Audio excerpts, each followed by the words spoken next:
said Mr. Fox. "Hide!" He and Badger and the smallest fox jumped onto a shelf and crouched behind a row of big cider jars. Peering around the jars, they saw a huge woman coming down into the cellar. At the foot of the steps, the woman paused, looking to the right and to the left. Then she turned and headed straight for the place where Mr. Fox and Badger and the smallest fox were hiding. She stopped right in front of them. The only thing between her and them was a row of cider jars. She was so close, Mr. Fox could hear the sound of her breathing. Peeping through the crack between the two bottles, he noticed that she carried a big rolling pin in one hand.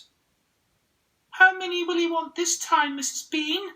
the woman shouted, and from the top of the steps the other voice called back, "Bring up 2 or 3 jars!"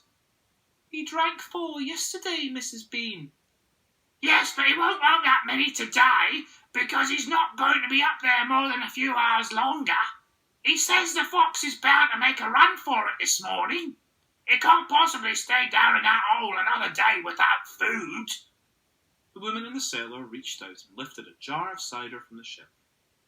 The jar she took was next but one to the jar behind where Mr. Fox was crouching.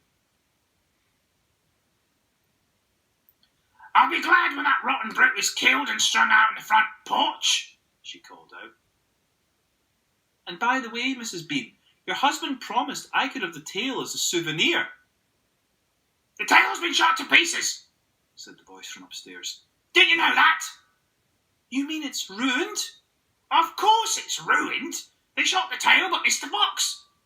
"Oh, heck," said the big woman. "I did so want that tail."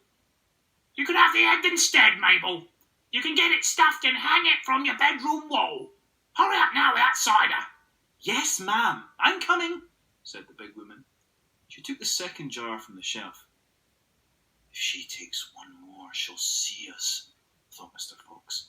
He could feel the smallest fox body pressed tightly against his own, quivering with excitement. "Will 2 be enough, Mrs. Bean, or shall I take 3? "My goodness, Mabel, I don't care so long as you get a move on." "Then 2 it is," said the huge woman, speaking to herself now. "He drinks too much anyway." Carrying a jar in each hand, and with the rolling pin tucked under one arm, she walked away across the cellar. At the foot of the steps she paused and looked around, sniffing the air. "Ugh. There's rats down here again, Mrs. Bean. I can smell them." "Then poison them, woman, poison them. You know where the poison's kept?" "Yes, ma'am," Mabel said. She climbed slowly out of sight up the steps. The door slammed. "Quick," said Mr. Fox. "Grab a jar each and run for it." Rat stood on his high shelf and shrieked. "What did I tell you? You nearly got nabbed, didn't you? You nearly gave the game away. You keep out of here from now on. I don't want you around. This is my place." "You," said Mr. Fox, "are going to be poisoned." "Poppycock," said Rat. "I sit up here, and she watch her putting the stuff down. She'll never get me."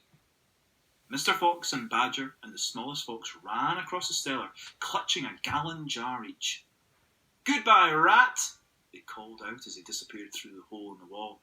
"Thank you for the lovely cider." "Thieves!" she cried. "Robbers! Bandits!